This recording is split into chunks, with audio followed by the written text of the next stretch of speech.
Welcome to Education Talks. I'm David Burke. Adam Morris is the Schools Technology and Integrations Director at Faria Education Group. He describes himself as a programmer who is lucky enough to work in education. He's worked in international schools across China, Vietnam and Malaysia as an ESL teacher, English teacher, and of course the all-important tech guy. I wanted to hear his story of transitioning from working inside schools to working in his current role. Well, Adam Morris, welcome to Education Talks. Thanks for joining us.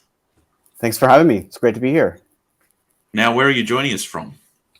Malaysia. I've spent the last 9 years in Malaysia. It's nice weather outside, and it's just been a great experience working with you this last year and a half or so from Malaysia. Yeah. Fantastic. Now, you describe yourself as a programmer lucky enough to be in education. Can you tell us what do you mean by that?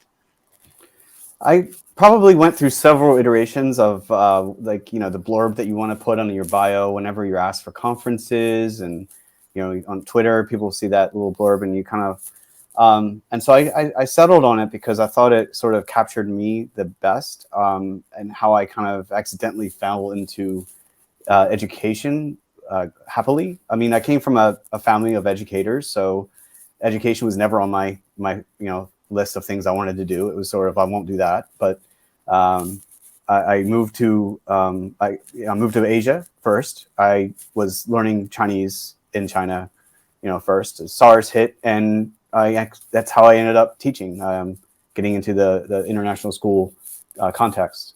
But at the same time, I always thought of myself as a coder or like a hobbyist techie. That was probably one of the first things I wanted to get into when I got old enough to have a real job, that sort of thing.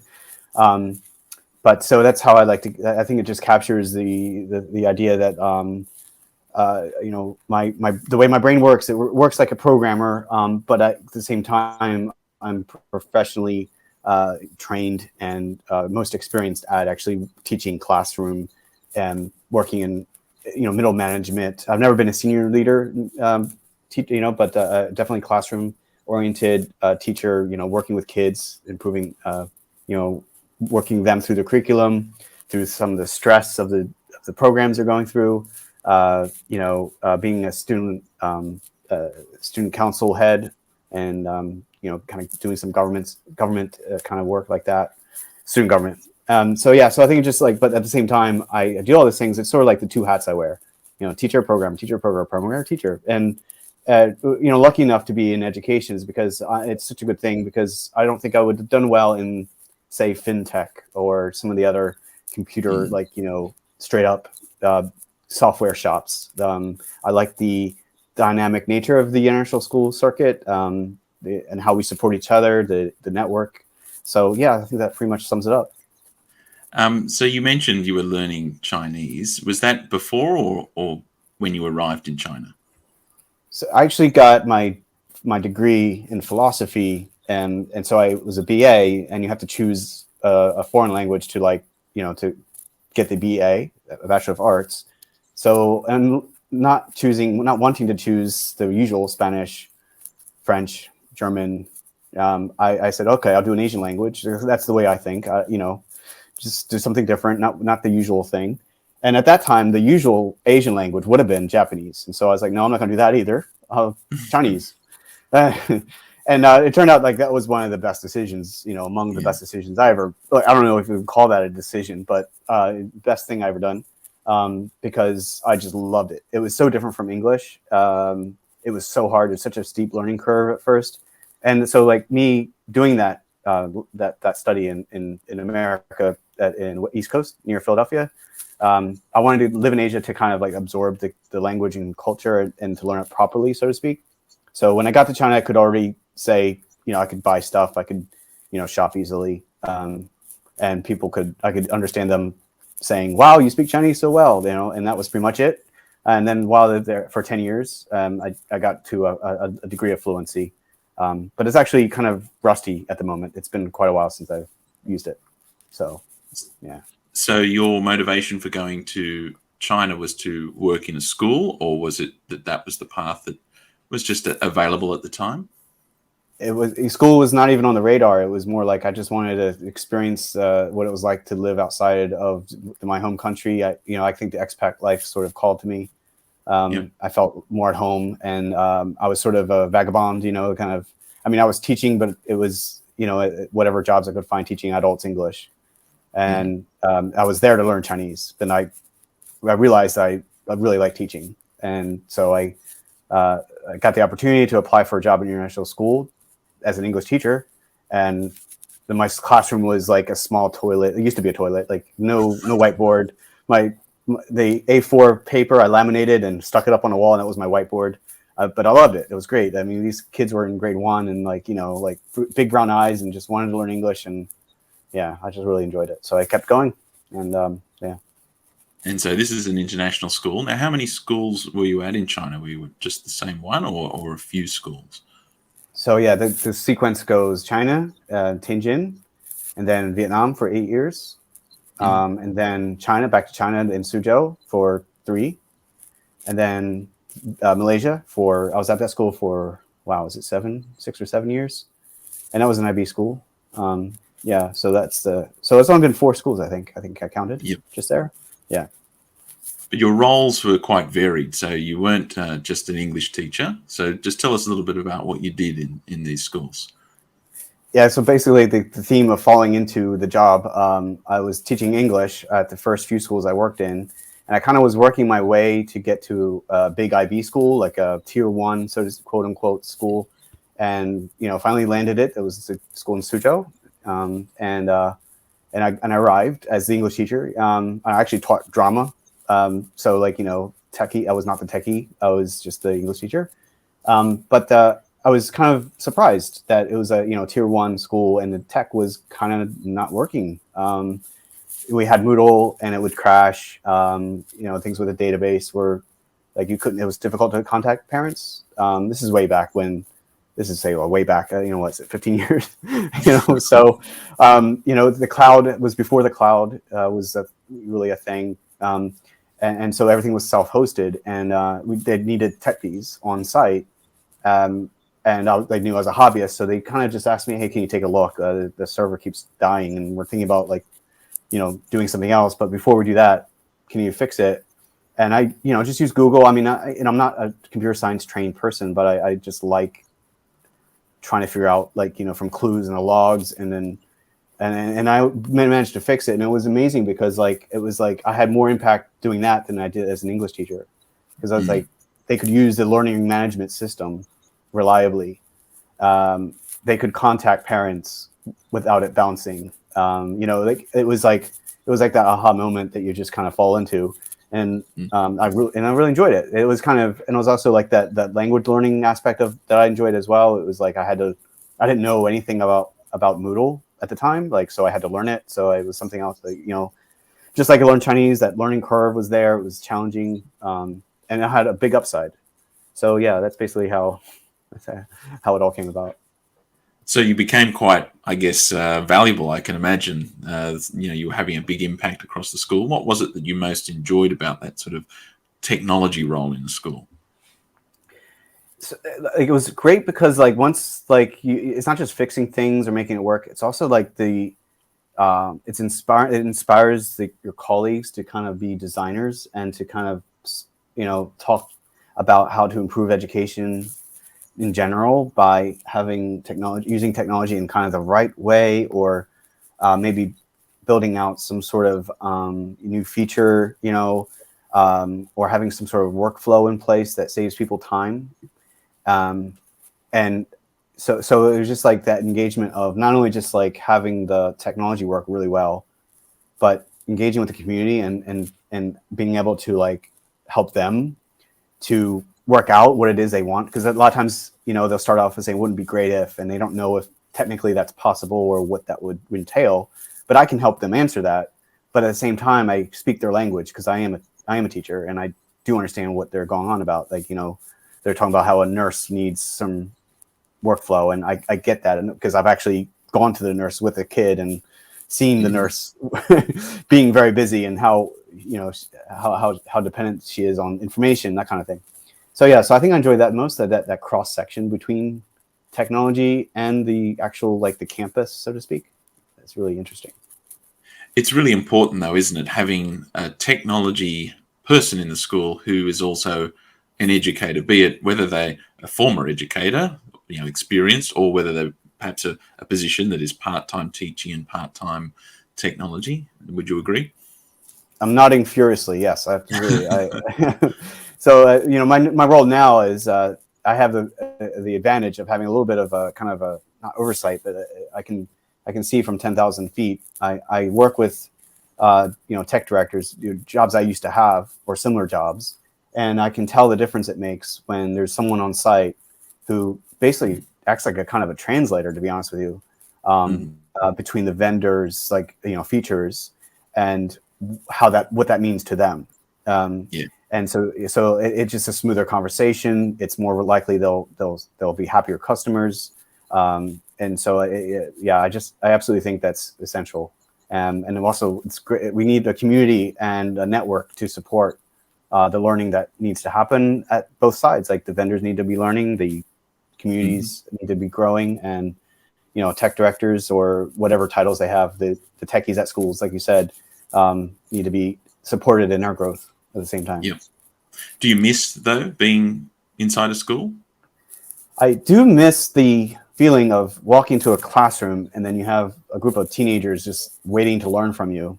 There's something special about that. Yeah, I definitely miss that. But there are aspects I don't miss. The hectic pace of the day. You know, like, I can have a lunch hour, and I can actually have it. And whereas in school, it's like you have 10 minutes, and and in a way, I miss it too. I mean, you know, it's kind of it'd be nice to fall back into that maybe when I get some more gray hair or something. But yeah, but definitely that feeling that can't be beat. You know, the bell rings and you walk in and everyone sits down. This sort of everyone's, like, you know, getting ready to, you know, engage, and then you have this whole thing that you're gonna, you know, draw on the whiteboard and then ask questions and they're gonna dive in. It's hard to replicate that in my current job. Yeah. In 2014, you started something called Classroom Tech Tools. How did that come about? What did that involve? Yeah, so that was basically, I was doing this. I was the techie in a school, and I wanted to solve problems that weren't just I could use. I wanted to be, like, kind of more global. I wanted to reach out beyond just the, you know, solve a problem beyond what my colleagues wanted. And I was really enticed by the open source community. The open source, like, you write code, you solve a problem, and then you publish it. And it's kind of like the scientific end of this of the spectrum here, being a computer scientist and not just someone putting scripts together randomly. There's kind of a you know, an assumption that, you know, the techie at the school can build something that's kind of creaky and will fall over as soon as they leave. I wanted to build something more permanent, and so, or at least say that I was trying to. And so I would, you know, I publish code. So I moved to Malaysia, and that's where they use Google, and they weren't using Moodle, they used Google. And so I had to learn the Google platform, and Google has something called AppScripts, which is like JavaScript on the back end. And, you know, there's a community out there publishing libraries that they've, you know, made with that platform. So, like, you know, getting data from spreadsheets or whatever. And so I was using that tool, that, you know, that platform, AppScripts, to make solutions that weren't creaky and about to fall over as soon as I walked out, right? Or like a daily notifications, like in the morning you get an email with all the, like, the things you need to know for today. That's a common use for need in school. So I made that, and I wanted to show that, you know, this is a solvable problem in general, and here's the code for it. Here's how I did it. So that's where that Classroom Tech Tools came about. That is, I wanted to kind of establish a brand name that wasn't my name. I wanted it to be, like, kind of for anyone. But there's also an advantage there. I did want to kind of get my name out, network a bit, and you know, see if I could engage other schools and see if they were interested in my skill set, to kind of challenge me even further, and also to learn how other schools kind of how they work. And so, yeah, that's where that came about. It wasn't a full-time job. It was mostly just just some branding early. a bit of a passion project that that's certainly Yeah, paid off. yeah, exactly. Would you be able to recommend, while we're on that topic, any must-have tools in the edtech area? Sure, yeah. I mean, for example, what I've made, just on the topic, there's something I have it'll be a link. It's something called a Manage Back Open Apply G Sheets tool. And so what that is if you use Manage Back or Open Apply, and it's a common use case to need to get that data into a spreadsheet to go and do something else with it. Or maybe it's you have a field trip coming up and you need to filter out a number of students that you want to know what kind of health information they have, or something like that, or mail merge, or you just want to track the information on a spreadsheet because you're a small school and you don't need something too SISE or too difficult. So it's one of the things I made. It's open source software. It's actually built on a series of libraries. So it's kind of like, there's a layer below the layers below, and so I'm really quite pleased with it because it's actually being used quite often. I even get requests for features and can add to it, or some niggles I need to kind of make better or whatever. So yeah, it's definitely something that free to use, open source, like I said, and in a way I kind of do still maintain it, and it solves problems, especially if you have those platforms and you're a Google school. Definitely check it out. So we'll include that in the description for both the podcast and on the video. This sort of flows into just perhaps a chance to expand on a little more about specifically what you do in your current role. So you're the Schools Technology and Integrations Director at Faria. So what exactly does this role involve? So I think I see it as having a foot in two doors or two rooms. So I'm a full-time employee at Faria. They've asked me to join them when they bought Schools Buddy, the platform, Schools Buddy, which is the activities, and because they wanted to kind of standardize and unify the three platforms in a way that was more useful to schools. So they wanted me to join to help with that process, that the kind of develop product and Faria One concept. And so I countered by saying it's not just, we need a community of tech directors who are out there who need to be supported in engagement with a broader audience in order to make that be successful, a professional learning community. And so that's where that kind of came out. So that's how I have kind of two feet in both, whatever the expression is. So the job is basically I'm available to schools and tech directors, or who are talking about or wanting to implement optimize their systems to maybe use more Faria product or use it more in a more optimized way. And what does that involve changing on their side, or identifying the gaps that they currently have. So sometimes I talk to schools that are very small and they have spreadsheets, and they want to move to Faria, something more mechanized. And then there's other big groups of schools with lots of complications and complexities, and sometimes it's migrating from their old SIS to ours or to Faria products. So there's that role. It's kind of like, it's not a sales job, but it's more like trying to just solve problems for both sides, which is really interesting. And the other side of it is I host events that are free, and I'm engaging other individuals who used to have the job I have, just chatting with them about kind of like you're chatting with me now, and sharing knowledge, giving them some takeaways. I have an event in a few weeks with a tech director in Taipei European School, and I actually met him while I was there last week. And so it basically it's learning more about the customer, and I can explain to my bosses what schools are really like and what they really need and what to prioritize, and so that's essentially the job. Well, a lot of people, of course, will be familiar with Faria products, Manage Back, Open Apply, Schools Buddy. Can you give us any little sort of sneak peeks of things that we can look forward to in the future? Yeah, well, some other platforms that are less well known, Oxford Study Courses, Mini PD. Definitely check them out, and because they bring a lot of value to the manage back the existing platforms. Mini PD is really interesting because if you're if I weren't doing this job, I'd probably be a mini PD coach, because you can have an arrangement where like you can be available to coach others in technology or whatever domain you're an expert at, but you don't want to deal with the maintaining the booking data. It's sort of like it's taken care of you. So and they're also looking, they're also looking to as a PD course for international schools, and the person running it is just like you and me, another academic who's understands schools very well, and she's really amazing. And so I'm really quite happy about the mini PD, especially to look out for. And I often get feature requests, and I try to say mum on that for very good reasons, because as you know, I can see the internal discussions and how hard it is to deliver, because we do get a lot of requests, and some of them don't always match, like and so but there are some that I'm really excited about. Global Resource Bank, just for an example, and so look out for that. Now, you mentioned like community events. How can people go about getting involved? How can they participate? Yeah, so I mean, there's an events page and Eventbrite that we advertise.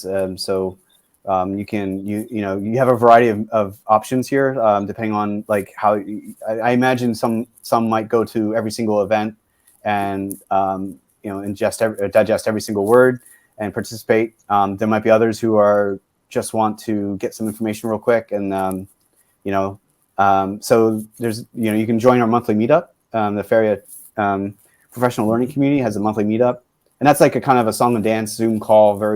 I have a guest over and we talk about a specific topic. We also meet on every other Wednesday. So the Wednesday that we don't have the meetup, the second Wednesday after that, we have a casual catch up in our Discord channel, and we basically make myself available, and whoever joins, we just have a chat. And the Discord I just mentioned is another way to get participate in the community.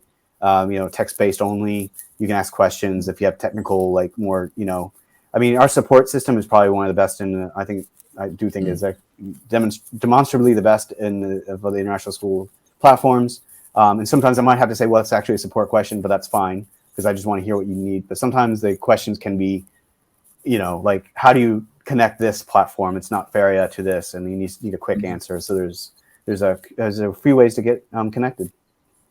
I can definitely vouch for how useful that is as someone working, or someone who used to work in schools. Now, what have you learnt so far from this role, that if you were either to be talking with someone inside a school looking for advice, or you yourself were going to go back into working in schools, what would be the most important lesson you've learned so far? Oh, that's a good question. I think I sort of mentioned it already.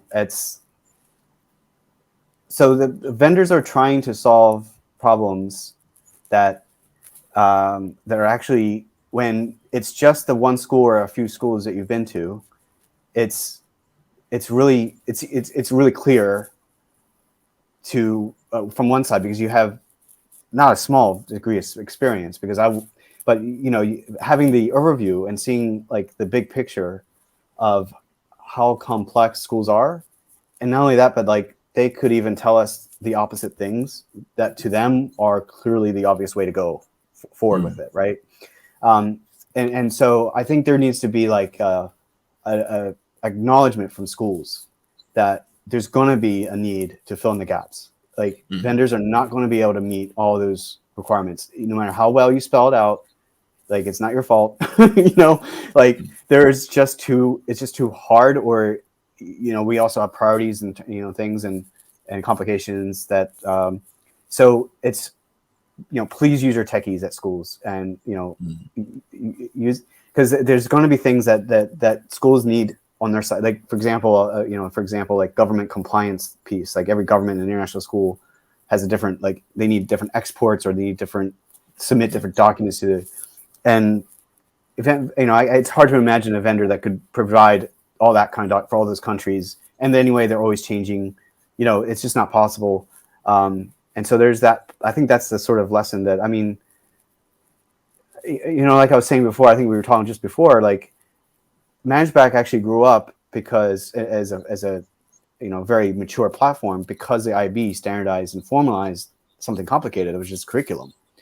Like the terminology, like the IB decided formative, summative assessment, all this terminology, how to go, so that meant that every IB teacher had a similar framework, or really the same framework. So a vendor, a software company, can come in there and say, oh, okay, well, instead of repeating yourself endlessly, reinventing the wheel all the time, we'll provide a platform for you can, the data entry will be kind of like automated for you. And so we take it for granted how much easier it is to do unit planning if you're an IB teacher these days, right?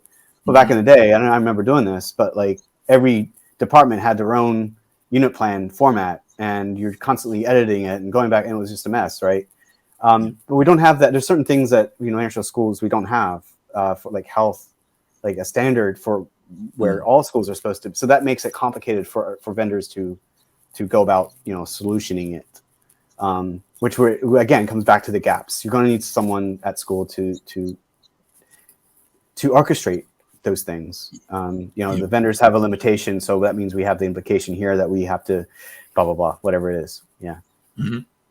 I wanted to ask you how things went for you working through the pandemic, and the reason I ask is because your role kicked off in August 2021. Is that right? Yeah, last August. So yeah, that's interesting because when I was in the pandemic, that's actually when I was recruited. Just before it hit, and so it was kind of job that I was like, if there was any doubt to it, it was like I'm not working with kids now, so if I'm not going to work with kids, I might as well give it another, try another job, and that takes me out of the classroom. And I think that's like a back and forth that anyone will have, is like, do I really want to leave the classroom? And for me, it wasn't really. It was like I already left the classroom. I was, I was full time. I taught one class, computer science, but I had already in the pandemic, so it kind of made it easier to take that leap. Yeah. Now you're based in Kuala Lumpur, and I wanted to ask, what do you enjoy most about living in Malaysia? Because we've had a little bit of a chat about this before, but perhaps you can share with the audience. Well, it beats Singapore for sure. For everything. I'm joking. The weather is right stable. now I'm in Bangkok. I should just say I'm not in Singapore. I'm in Bangkok. So right. Does it beat Bangkok? Yeah. I love the weather being stable. It's always hot or raining, and so it's always good weather to exercise in. The food is diverse, so you can get great Indian food, great Southeast Asian food, great Western food. I have a favorite Italian restaurant that I go to. It just makes living here very easy. Yeah. I kind of wish they spoke Chinese. I mean, there is a Chinese, community, but they don't speak Mandarin usually. They speak Cantonese, but other than that, I have no complaints whatsoever. Yeah. I'm hoping actually to get there at some point very soon. Spend a bit of time in KL, so looking forward to that. Now, if people want to get in touch with you, how can they go about doing that? Sure. Email address, adam.morris@faria.org. Also, I have a Twitter account, Classroom Tech Tools, with classroom spelled without some vowels in there. And I use that to just kind of basically if you like the programmer aspect to what I was talking about just there, that's the account you probably want to follow.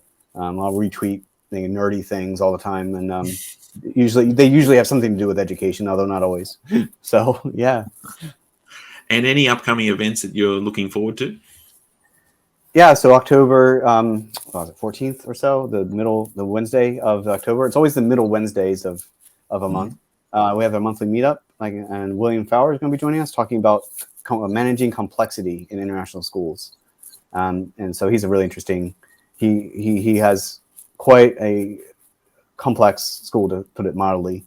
Probably the one most complex I've ever come across. So I'm looking forward to talking to him and making that simpler for everyone to understand. Along those lines of trying to figure out how to communicate how complex sometimes it can be in some schools. That sounds like something not to miss. Well, look, Adam, it's been a pleasure having you on Education Talks. Thank you so much for joining us. Thanks a lot, David. It was a pleasure.